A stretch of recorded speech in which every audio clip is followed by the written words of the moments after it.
Okay, hello everyone, I'm Zoe and welcome back to my channel. I know it's been a while since I've posted anything, but I'm gonna start uploading again. I know it might be different than my old content, but hopefully you guys can still find it interesting. And if you haven't yet subscribed to me, feel free to subscribe and join this new era of my channel. So if you've read the title, then you clearly maybe want to move internationally. Especially right now, it's really difficult because of everything going on with the pandemic and with the travel ban. It's a bit difficult to figure out if it's even possible to move right now. But I successfully moved to England during 2020, during the pandemic, and I might be able to give some tips if any of you want to also move internationally. Mind you, I did move for university, so it might have been slightly different for anyone who would move for work or would just completely up and move their lives over, but I still feel like I can give some advice for anyone who, for whatever reason, are planning to move to a different country during this time. So yeah, let's just get into it. So number one is, what is your motivation for moving? Is it university? Is it work? Is it to just up and move your life over there because that's where you've always wanted to live? Why are you wanting to make this move, and is it the best decision for you? Number two is leaving family and friends behind. Moving internationally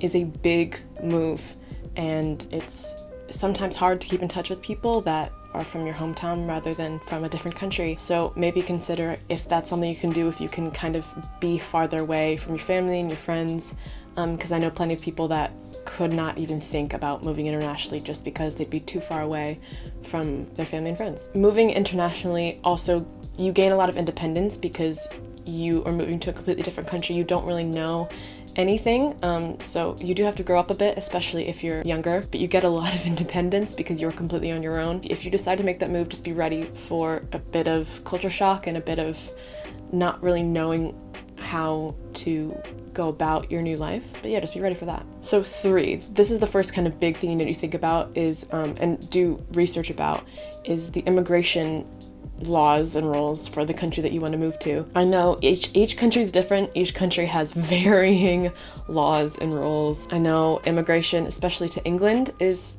quite difficult, especially if you want to completely up and move your life there. And with immigration comes visas and visa application. And there are many different kinds of visa applications you can have. You can have a work visa, a student visa, a tourist visa, and even within those visas, there are also like subcategories of visas that you would need to research and find which one is right for you. I know in England, it's really hard to get a work visa because in England, to get a work visa, you need a sponsor, and you need to sponsor before you move there rather than after you move there. Let's say if you get a tourist visa, you'll still need a sponsor to get a work visa before you move to the country. But again, these rules can change from country to country. When I moved to England, I applied for a student visa because I'm going to uni there. I got mine for a little over 3 years. And after that, again, it's open for me to maybe get a work visa or whatever kind of visa would work for me if I want to stay. But serious research into that because it can get really complicated. It can get kind of confusing, especially the application process. So again, just look into the country that you want to go to and what kind of visa you might need. And with that comes health insurance. You need to check to see what kind of health insurance the country has. When I applied for my student visa for England, I also had to pay up front for 3 years of health insurance for the UK, and now I don't have to worry about it at all because I just have that for the next 3 years. But yeah, just make sure you know, again, what that's all about and how you can kind of go about that. This is specifically related to the pandemic, but just be aware when you travel that you'll probably have to get tested before your flight. You'll also probably might have to quarantine. I know when I moved to England, I had to quarantine for 14 days.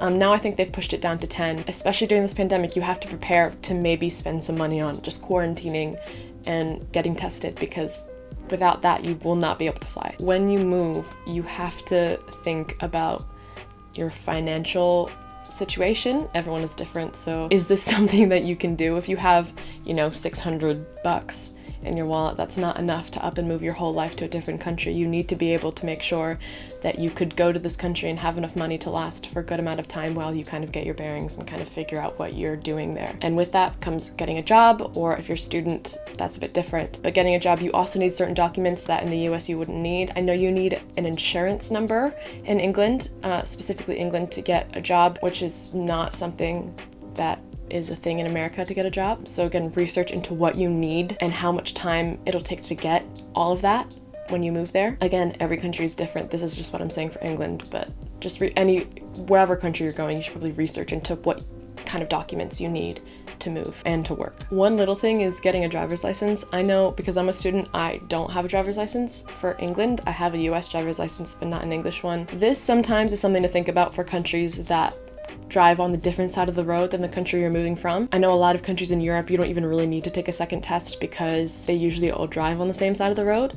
But I know England is one that drives on the left and America drives on the right. So just think about, if you're moving to a country like that, do you need a driver's license, and is it worth it at all? Like, do you actually need one? I know that in England you don't really need one. There's a lot of public transportation and things are really kind of close together. But again, if your country is different, let's say you're coming to America, you'll probably need a driver's license because America is very spread out. And this one can be for anyone, but particularly for uni students, is social life. If you move to a country and you're all alone, you don't want to be all alone. You want to make friends. You want to find a home away from home. It's really hard to do that because it's like putting yourself out there, and that's really difficult, especially during a pandemic. It's really hard to find a way to meet new people in a safe way. Now things are kind of becoming a bit easier.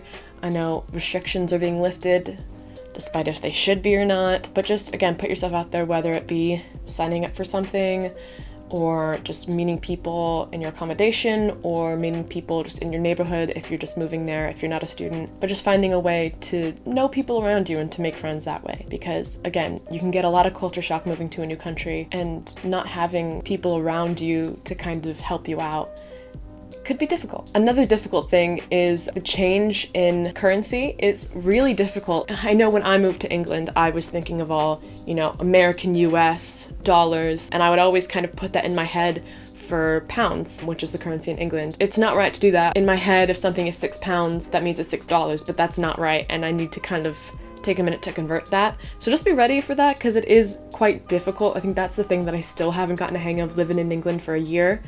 I still haven't gotten the hang of currency changes because it adds up. I've lived in England for a year now and I love it. And I would say that if you truly have the opportunity to move abroad, even if it's for a year, if it's for a few years, or if it's for the rest of your life, or even if it's just a travel abroad for a few months, I'd say totally do it. It's completely worth it.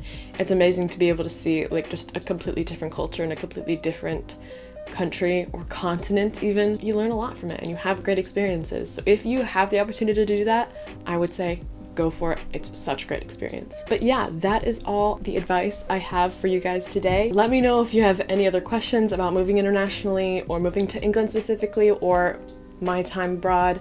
If you have any more questions, please let me know and I'd love to answer them. But yeah, that's all I really have for this video today. Thank you so much for watching.